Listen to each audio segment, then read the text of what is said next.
ಚಟ್ನಿ ಪುಡಿ ಮಾಡೋದನ್ನ ತೋರಿಸ್ಕೊಡ್ತಾ ಇದ್ದೀನಿ. 100 ಗ್ರಾಮ್ ಅಷ್ಟು ಹುರ್ಗಡ್ಲೆ ಹಾಕ್ತಾ ಇದ್ದೀನಿ. ಒಂದು ದಪ್ಪದ ಬೆಳ್ಳುಳ್ಳಿ ಸುಲಿದಿಟ್ಕೊಂಡಿದ್ದೀನಿ. 3 ಟೇಬಲ್ ಸ್ಪೂನ್ ಅಷ್ಟು ಅಚ್ಚಕಾರದ ಪುಡಿ ಹಾಕ್ತಾ ಇದ್ದೀನಿ. ಕರಿಬೇವು ಸ್ವಲ್ಪ ಹುರಿದಿಟ್ಕೊಂಡಿದ್ದೀನಿ. ಹುಣಸೆ ಹಣ್ಣು ಸ್ವಲ್ಪ ಹಾಕ್ತಾ ಇದ್ದೀನಿ. ರುಚಿಗೆ ತಕ್ಕಷ್ಟು ಉಪ್ಪು ಹಾಕ್ತಾ ಇದ್ದೀನಿ. ಇವಾಗ ಇದನ್ನೆಲ್ಲ ಚೆನ್ನಾಗಿ ಮೆತ್ತಗೆ ಪುಡಿ ಮಾಡ್ಕೋಬೇಕು. ಆಮೇಲಿಂದ ಒಣ ಕೊಬ್ಬರಿನ ಇದಕ್ಕೆ ಹಾಕಿ ಮಿಕ್ಸ್ ಮಾಡಿ ತಿರ್ಗಾ ಮತ್ತೊಂದ್ಸರಿ ಪುಡಿ ಮಾಡಬೇಕು. ಇವಾಗಲೇ ಒಣ ಕೊಬ್ಬರಿ ಹಾಕ್ಬಿಟ್ರೆ ಪುಡಿ ಹುರ್ಗಡ್ಲೆ ನುಣ್ಣಗಾಗೋದಿಲ್ಲ. ನೋಡಿ ಈ ಥರ ಎಲ್ಲ ನುಣ್ಣಗೆ ಪುಡಿ ಮಾಡ್ಕೋಬೇಕು. ಇವಾಗ ನಾವು ಒಣ ಕೊಬ್ಬರಿ ಹಾಕಿ ಮತ್ತಿನ್ನೊಂದ್ಸರಿ ಪುಡಿ ಮಾಡಬೇಕು. ಒಣ ಕೊಬ್ಬರಿ ಹಾಕ್ತಾ ಇದ್ದೀನಿ.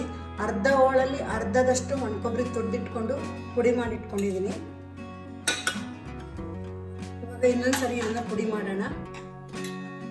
ಈ ಥರ ಎಲ್ಲ ನುಣ್ಣಗೆ ಪುಡಿ ಆಗಿದೆ, ಎಲ್ಲ ಮಿಕ್ಸ್ ಆಗಿದೆ ಕೊಬ್ಬರಿ ಇದೆಲ್ಲ. ಇದು ಚಟ್ನಿ ಪುಡಿ ಮಸಾಲೆ ದೋಸೆಗೆ ಹಾಕೊಂಡು ತಿನ್ಬೋದು, ಅನ್ನಕ್ಕೂ ಕೂಡ ಕಲ್ಸ್ಕೊಂಡು ತಿನ್ಬೋದು. ಇದು ತುಂಬ ಚೆನ್ನಾಗಿರುತ್ತೆ. ಇದು ಈ ಥರ ಚಟ್ನಿ ಪುಡಿ ನಾರ್ಮಲ್ ಚಟ್ನಿ ಪುಡಿಗಿನ ಈ ಚಟ್ನಿ ಪುಡಿನೂ ತುಂಬ ಚೆನ್ನಾಗಿರುತ್ತೆ.